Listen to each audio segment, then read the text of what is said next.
நாங்க டைரக்டா போய் எம்எல்ஏ பார்க்க முடியாது. நாம யோசிச்சு பார்க்காம இருக்கிற வரைக்கும் ஏமாத்திக்கிட்டே தான் இருப்பாங்க.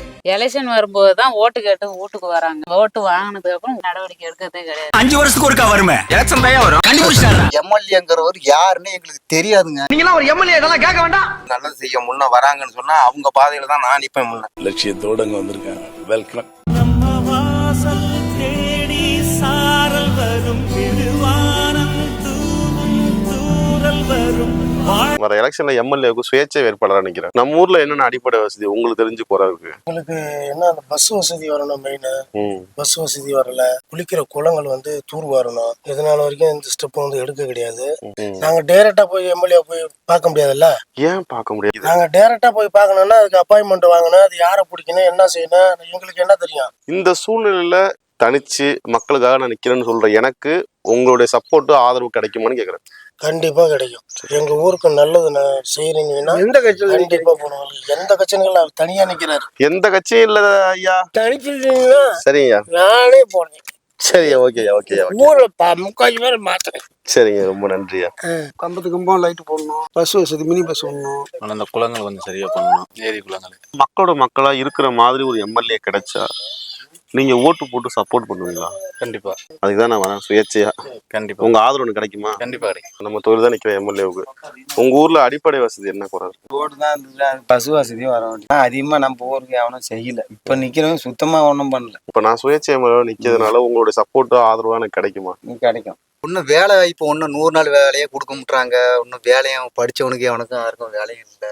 எத்தனை பேர் வந்து படிச்சவங்க இருக்கிறாங்க, படிக்காதவங்க இருக்காங்க. 100 நாள் வேலையை ஒழுங்கா கொடுக்கறது கிடையாது. 100 நாள் வேலை கொடுத்தாலும் வேலையை வாங்கிட்டு ஒழுங்கா சம்பளமும் போட முட்டுறாங்க. சோறு கேட்கல, ஒன்னும் காசு பணம்லாம் கேட்கல. ஒரு நல்ல ஒரு வேலை தான் கேட்கறேன். எம்எல்ஏங்கிறவர் யாருன்னு எங்களுக்கு தெரியாதுங்க. இதுல என்ன பயம் என்னங்க? பயனா பயப்பட மாட்டாங்க.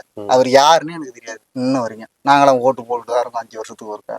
இன்ன வரைக்கும் எம்எல்ஏ வந்து இந்த பக்கமே வந்தது கிடையாது. மக்களுக்கு நல்லது இன்ன வரைக்கும் ஒன்றும் செஞ்சு இந்த ஊர்ல நான் பார்த்தது இல்லை. இப்பதான் இந்த ரோடு போட்டிருக்காங்க. அது வந்து எலெக்ஷன் வந்ததுனாலயே என்னவோ அந்த பசை விடுறாங்களா என்னன்னு தெரியலீங்க. ஒரு ரேஷன் கடையில போய் அரிசி வாங்க போனா அதுல குறைக்கிறாங்க. இப்போ இந்த ஓட்டு கேட்டுட்டு வராங்க. நாளைக்கு நாளன்னு எலெக்ஷன் நடக்குதுன்னு அப்படியே கும்பிட்டுட்டு போவாங்க. இப்படியே இதுல போவாங்க. எலெக்ஷன்ல ஜெயிச்ச உடனே திருப்பி கும்பிட்டுட்டு போவாங்க, நான் எம்எல்ஏ ஆயிட்டேன்னு. அவ்வளவுதான். அப்புறம் இந்த பக்கமே வர மாட்டாங்க. அடுத்த வருஷம் இந்த வார்த்தை நீங்க சொல்ல மாட்டீங்க, சரியா? நம்ம தொகுதியில மிகப்பெரிய மாற்றம் இந்த ஜெயவனத்தை கொண்டதுல நடக்கும். தனியா நமக்கு சின்னம் கொடுப்பாங்க, சரியா? கொடுக்கும்போது நான் சொல்றேன், எனக்கு நீங்க ஓட்டு போடுவீங்க தானே? கண்டிப்பா போடுவேன். நம்ம வெயில நிக்கிறோம், அவங்க ஏசில தானே இருக்காங்க. மாற்றங்கள் வேணும் இல்ல? கண்டிப்பா. தனிச்சு மக்களுக்காக போட வரவேற்கிறதுக்காக நான் ரொம்ப சந்தோஷப்படுறேன் நீங்க நிக்கிறேன்னு சொன்னது. சரி, ரொம்ப நன்றிண்ணே. இங்க ஜெயிச்சு போன எம்எல்ஏக்கள்லாம் ஜெயிச்சு போனதுக்கு அப்புறம்னு மக்களை சந்திக்கிறதுக்காக வராங்களாண்ணே? ஓட்டு கேட்கறதோட சரி, அதுக்கப்புறம் யாரும் வராங்க? ஒருத்தரோட வருவாங்க. அந்த எலெக்ஷன் அப்போ வருவாங்க, அதுதான். அதுக்கப்புறம் யாரும் வரல. இப்போ அதனால தானே நான் சுயேட்சை எம்எல்ஏ வந்தது. காரணம் கேட்டினா அந்த ஒரு ரீசன் தான். மக்களோட மக்களாக இருந்து ஒரு அடிப்படை வசதியாக செஞ்சு கொடுக்கணும், இதோட நோக்கம். வந்த பாராட்டுகள் தான். ஓகே, ரொம்ப நன்றி. நான் இப்போ வரதுனால உங்களுடைய ஆதரவு, உங்க சப்போர்ட்லாம் எனக்கு கிடைக்குமாண்ணே? கண்டிப்பா கிடைக்கும். புதுசா நிற்கும் போது மாற்றங்கள் வரதானே செய்வாங்க. சரிண்ணா, ஓகே. மாற்றங்கள் வரணும். தனிச்சு மக்கள்ல ஒரு ஆளா நிற்பேன். உங்க ஊர்ல என்ன அடிப்படை வசதி குறை இருக்கு? எங்க ஊர்ல தான் இப்பதான் ரோடு போட்டாங்க. சூப்பரா ரோடு போட்டிருக்காங்க. பஸ் ஓடாம இருக்கு. இப்ப நீங்க பஸ்ஸுக்காக உட்காந்துக்கலையா? அப்ப பஸ் இப்பதான் உள்ள போயிருக்கு. இன்னும் அதுக்காக தான் வெயிட் பண்ணிட்டு இருக்கேன். பஸ்ஸே கிடையாது. பஸ் கிடையாது. ரோடு நல்ல ரோடு போடுறதுக்கு ஆளு கிடையாது. எலெக்ஷன் வரும்போது தான் ஓட்டு கேட்டு தெருவுக்கு வராங்க. அதுக்கப்புறம் ஓட்டு வாங்கினதுக்கு அப்புறம் ஒண்ணுமே என்னன்னே நடவடிக்கை எடுக்கிறதே கிடையாது.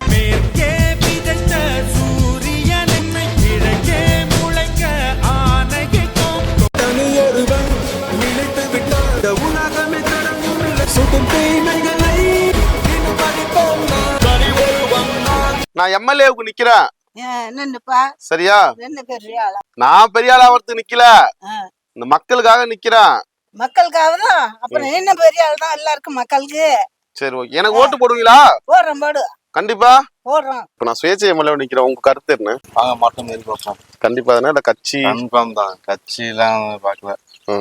சரி, ஓகே ஜி, தேங்க்ஸ். நம்ம ஊர்ல எதுவும் அடிப்படை வசதி குறை இருக்கா? நம்ம ஊர்ல நான் பஸ் இல்ல, இப்பதான் ரோடு போட்டாங்க. ரோடு தான் கிழிச்சிட்டு போய் கிடக்கு. இப்ப போட்ட ரோடா? இப்ப போட்ட ரோடு தான்.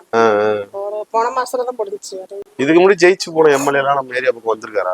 இல்லங்க, ஊருக்குள்ள எல்லாம் ஆத்திரம் அந்த மாதிரிலாம் ரோட்டு கேட்க அந்த மாதிரி வருவாங்க. இனிமேதான் வருவாங்க. இனிமேதான் வருவாங்க. மாப்பிள்ளையா இருக்கிறவங்க அக்காம்பாங்க. நான் ஒருத்தர் கேட்டே விட்டேன். ஒருத்தர் ஏன் தத்த உங்க வயசு என்ன, என் வயசு என்ன, எனக்கு அக்காங்கிறீங்களா? அதனால வந்து அந்த நேரத்துக்கு பேசுறாங்க. அப்புறம் மக்களை கண்டுக்க மாட்டேங்கிறாங்கல்ல. கண்டிப்பா. அதனாலதான் நான் நம்ம தொகுதிக்கு நிக்கிற எம்எல்ஏவுக்கு சுயேட்சையா நீங்க எனக்கு ஓட்டு போடுவீங்களா? போடுறேன். கண்டிப்பா. கண்டிப்பா போடுறேன். உங்க ஊர்ல என்ன அடிப்படை வசதி என்ன குறை இருக்கு? பஸ் ஃபெசிலிட்டி எங்களுக்கு வேணும். நிறைய குடும்பம் இருக்கு, அதனால எங்களுக்கு பஸ் வசதி எங்களுக்கு கண்டிப்பா செஞ்சு கொடுத்தாங்கன்னா கொஞ்சம் நல்லா இருக்கும். ஏன்னா மெயினா அவங்களுக்கு தான், இப்ப இருக்கிறவங்க போயிருவாங்க, இல்லாதவங்க வந்து நடந்து தான் போறாங்க. எங்க ஊர்ல இருந்து பஸ் வசதி கிடையாது. பஸ்ஸே வருது இல்லையாக்கா? பஸ்ஸே இருந்து வந்ததே இல்லையா? இல்ல வந்த பஸ் நின்னுச்சு அப்படியா? ஒரு நாள் வந்துச்சு, அதோட சரி அந்த பஸ் வந்தது. அதுக்கு ஒரு பஸ் வசதி கிடையாது. எத்தனை வருஷம் முடி வந்துச்சு அது? அது வந்து 6-7 வருஷம் ஆகும். ஆனா பஸ் ஒரே நாள் வந்ததுதான், மறுபடியும் பஸ் கிடையாது. அது நாங்க நடந்து போய் ஆட்சி போய் தான் பஸ் ஏறணும், வண்டியில போனாலும் எங்க போனாலும். மினி பஸ் கூட சொல்லி பார்த்துட்டோம், வரல. ஜெயிச்சு போனதுக்கு அப்புறம் இந்த மாதிரி மக்கள் வந்து சந்திச்சு என்ன குறை இருக்கு ஏது குறை இருக்குன்னு கேக்குற எம்எல்ஏ யாராச்சும் இருக்காங்களா? வந்து கேட்பாங்க, எலெக்ஷன் வரும்போது வருவாங்க, சொல்லும் செஞ்சு வைக்கிறேன்னு போறாங்க. அதோட சரி ஜெயிச்சுட்டா அப்புறம் வர மாட்டாங்க. எலெக்ஷன்ல நிக்கிற எம்எல்ஏவுக்கு சுயேட்சையா தனிச்சு மக்கள்ல ஒரு ஆளா நிக்கிறேன், இந்த சூழ்நிலையில உங்க சப்போர்ட் எனக்கு கிடைக்குமா?